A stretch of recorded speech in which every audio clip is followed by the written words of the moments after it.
Hello, and welcome to an analysis of the very first poem I ever memorized, and what some people consider the greatest or most beautiful poem in the English language, Lord Byron's often taught and often misunderstood, She Walks in Beauty.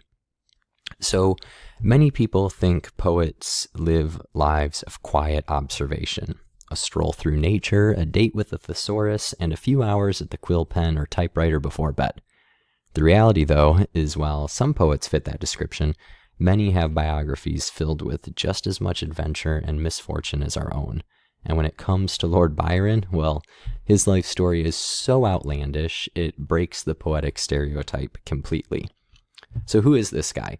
Well, Lord Byron is actually born George Gordon, but he became a baron through a distant relative's death, hence the title to his name, Lord Byron. Someone who knew him, Carolyn Lamb, described him as, quote, mad, bad, and dangerous to know. But it doesn't stop there. He had a clubbed foot, as you can see in this painting of his deathbed. His right foot is covered in a shroud because it was a deformed foot.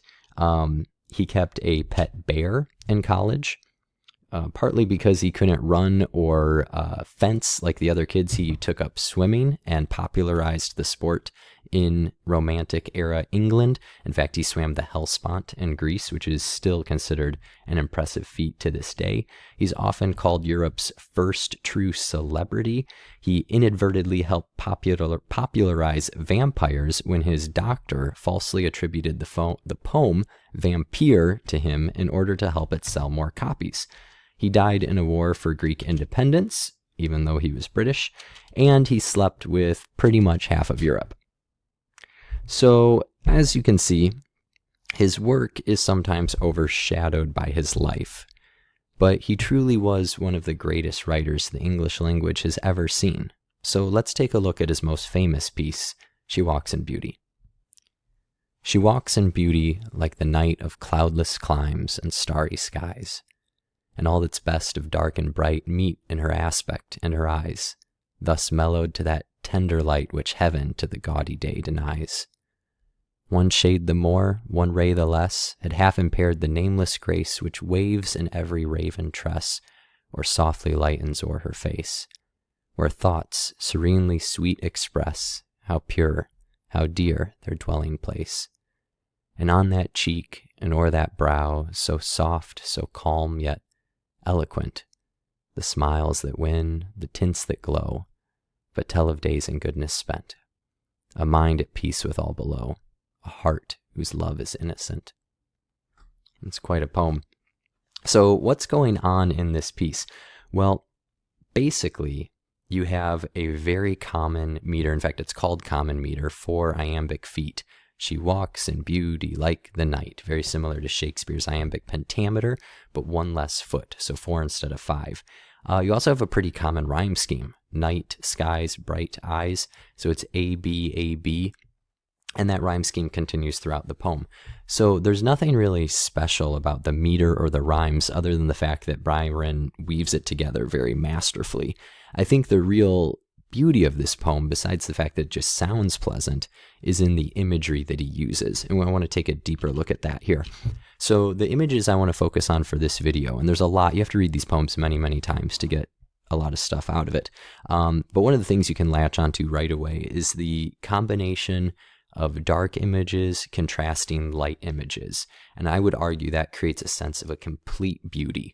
So you can see that this woman walks in beauty like the night of a cloudless sky, but it's a starry sky. So you have the darkness of the sky, but the light of the stars. And he mirrors that when he says, all that is great of the darkness and the brightness meet in her aspect, a part of her, and her eyes. And to the Romantics, the eyes were an especially important part of the human body. They were the first people to really emphasize the beauty of a person's eyes, being a window to the soul. But he doesn't stop there. He even says that this light in her eyes is so tender and so precious that heaven denies it to the day, because the day is gaudy. It is overly exaggerant. Overly extravagant. So this is a type of beauty that doesn't appear all the time. It's a beauty that is only there at night when there is no clouds and it is full of stars, or when this woman is walking because she dwells in this beauty. But it's so specific, and it's also easily disturbed. The next stanza kind of depicts the woman like a painting, and one shade, dark stroke, more, or one ray, light stroke, less, and you would half impair, which means to weaken or damage, the nameless grace which waves in every raven, which is a dark lock of hair, or lighten o'er her face, over her face is how we would think of that. So we've gone from her eyes and now outward to her face, and he believes this face, or the speaker believes this face, must have thoughts serenely and sweetly expressed, because they are pure and they're beautiful like her. Now, I didn't highlight anything or point out any words in the third stanza. I will also tell you the third stanza is the hardest to memorize if you're trying to. But this is where his whole point is, and I think the poem takes a bit of a turn in this stanza. We've had her eyes, we've had her face, but now we get her cheek and her brow. But he rushes past that and says that these smiles that win and these tints that glow again is a light imagery, they tell of days of goodness spent. And the poem doesn't end with her eyes or her face or even her smile. It ends with a mind that is at peace with all below, and a heart whose love is innocent. So we go very specific on the eyes, widen out to the face, and then inward into the mind and the heart of this person. So this poem, to give you a little bit of biographical context, is about one of the few people that Byron didn't sleep with. It's about a woman he saw at a dance. Supposedly he never even talked to her. And perhaps it's because he never saw this woman again that the piece resonates with so many. There's no mention of courtship, marriage, sex, any of that stuff. It's just pure beauty. To a modern audience, this view might seem shallow, but to the Romantics, who worshipped at the altar of beauty, Keats, another famous poet of this era, asserted that beauty is truth and truth beauty. This nameless woman can serve as beauty perfected.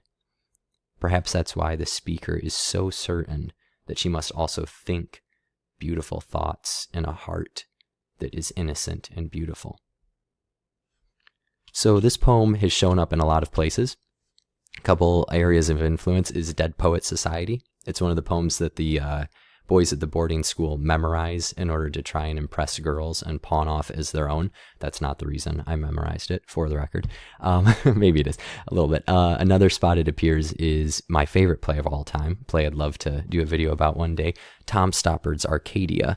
There's a famous monologue by one of the characters that references the poem, and Byron actually serves as an offstage character. And it's an amazing play if you like comedy and math and Byron and any of that stuff, architecture, painting, statistics. There's so much great stuff in that play, so check it out.